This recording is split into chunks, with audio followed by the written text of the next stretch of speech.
Assalamu alaikum warahmatullahi wabarakatuh. YouTube Ali here again. Basically completing the series of the seven cardinal articles of faith in Islam. This article of faith is the basically to believe in the power of doing good or evil. Comes from Allah subhanahu wa ta'ala. So basically, what would a person believe in the understanding that all the power of good and evil proceeds from Allah and Allah alone?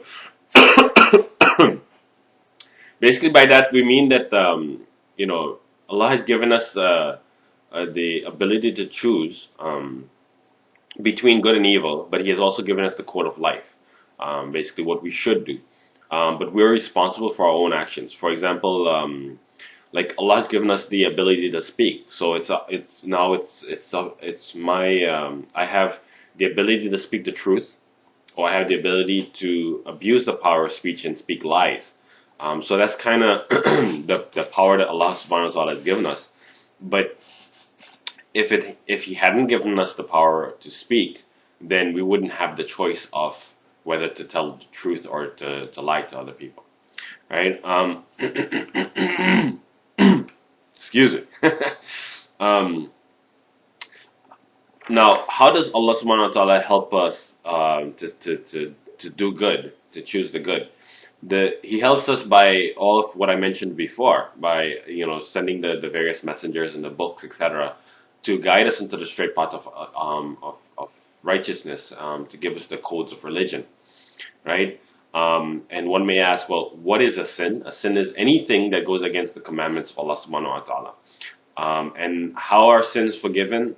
Only Allah has the power to forgive sins. And I know that there are people, even in Islam, it's unfortunate that you see people that they go and they pray at the graves of the saint and ask the saint to ask Allah for their forgiveness. And unfortunately, that is a very bad practice.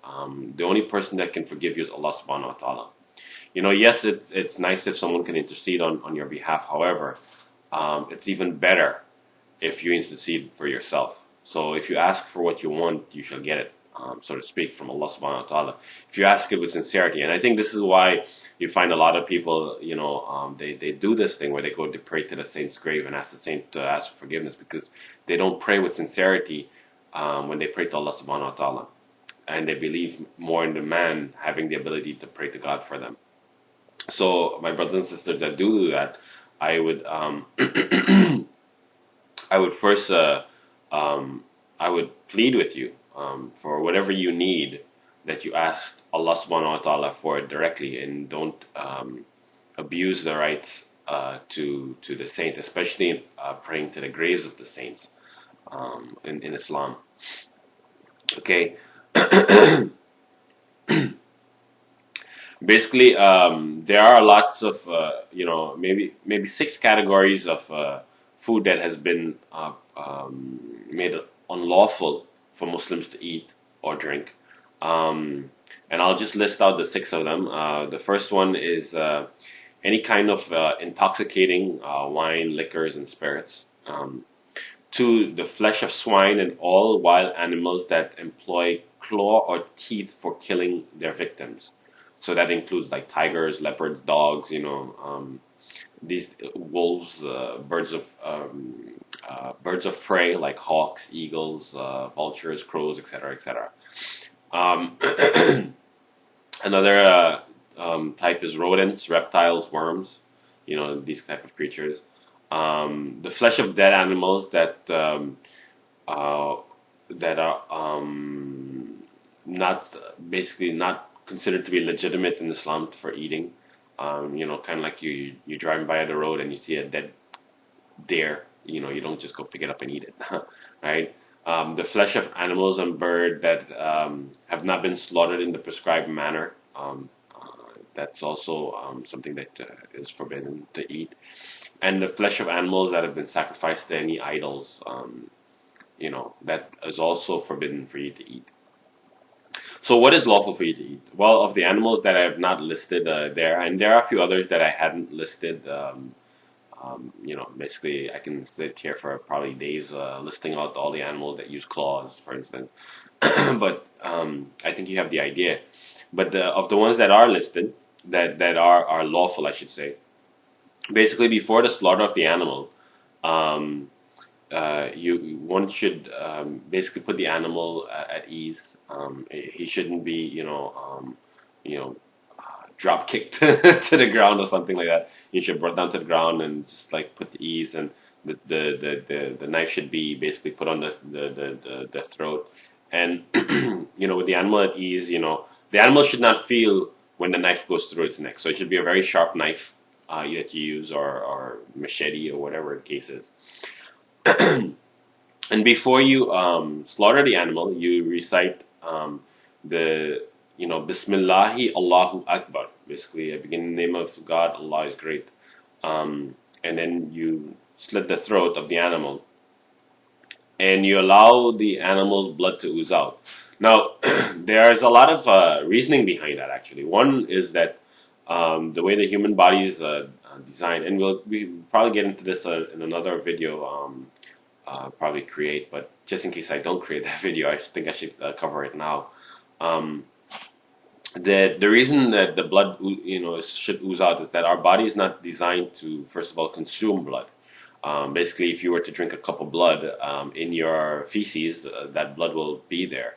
It'll come back out the same way, type thing, right? So that's the first thing. The second thing is that in Islam, the belief is that when the soul enters the body, it goes through your nose down to your feet, and when it leaves in the reverse direction. So basically, you allow the animal to die in its natural form of death, rather than snatching the soul from that animal, because every creature does have a soul. They are lawful for us to eat, but they do have a soul. This is why before we kill the animal, we pray to Allah to, we say, that we begin in the name of God, and Allah is great, such that the angel will come and take the soul of that animal and make the meat lawful for you to eat. Now, so what are the major sins? We talked about some of the food and everything. What are the major sins that is liable for severe punishment in Islam? Well, I have a list of 10. I'll read that out to you.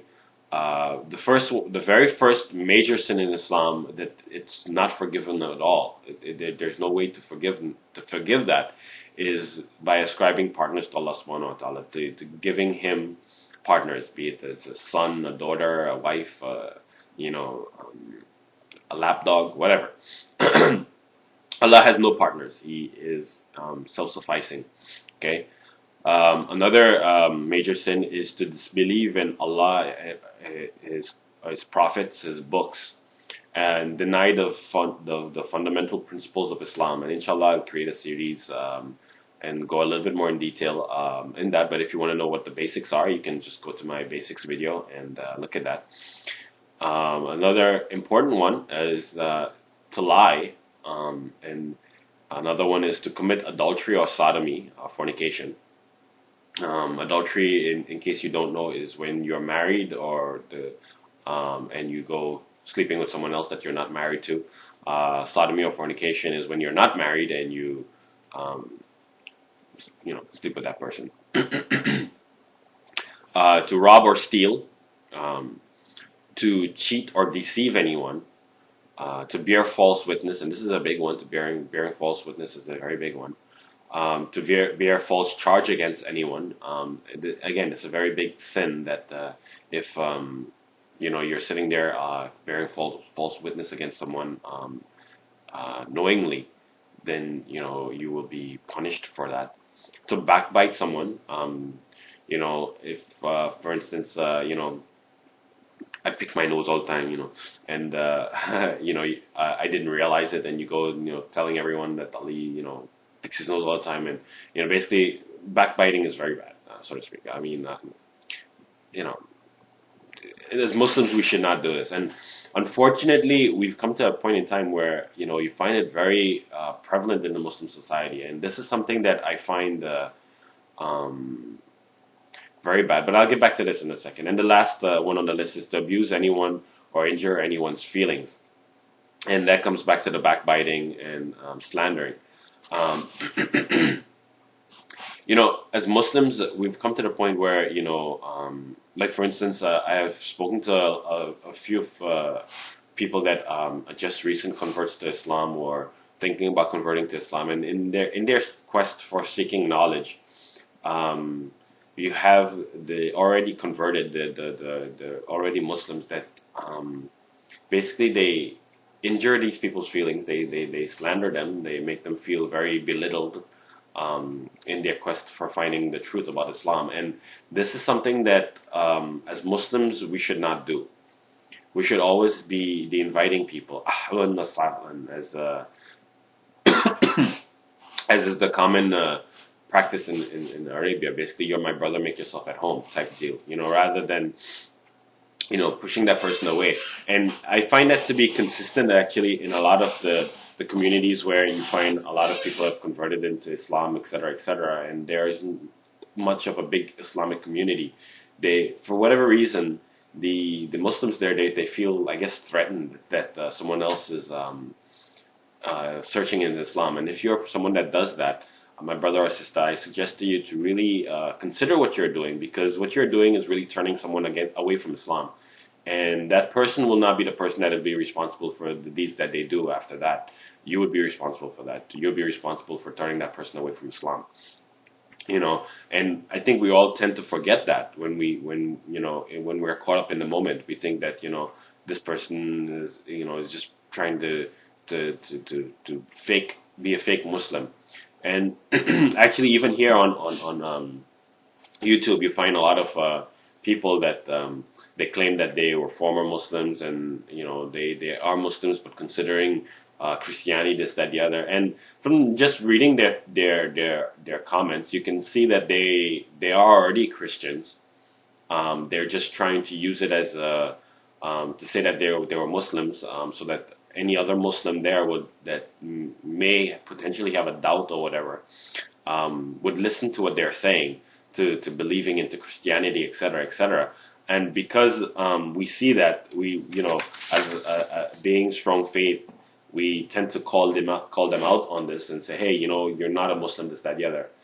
I beg you, my brothers and sisters, we have no right to tell someone that they're not a Muslim. If they're not a Muslim, Allah knows that. If someone tells you that they're Muslim, by all means, you should believe that. If they do things that are not Islamic, you let them know, hey, what you're doing is not Islamic, and that's it. But tell someone that they're not a Muslim, I beg you not to do that, because what you're doing really and truly is allowing yourself to be, punished, because that person might be, a Muslim and confused. And by you telling them that they're not a Muslim might make them feel, I don't know what the word is, like an outcast, and it may push them towards someone else that's giving them an open arms to disbelief. So, my brothers and sisters, I beg you to be careful about this when you do that. Now if someone is just outright, lying, etc., etc., it's your responsibility to let them know that. But again, if they are, if they say they're Muslim, and you have no other way to show that they're not, I suggest that you let them be.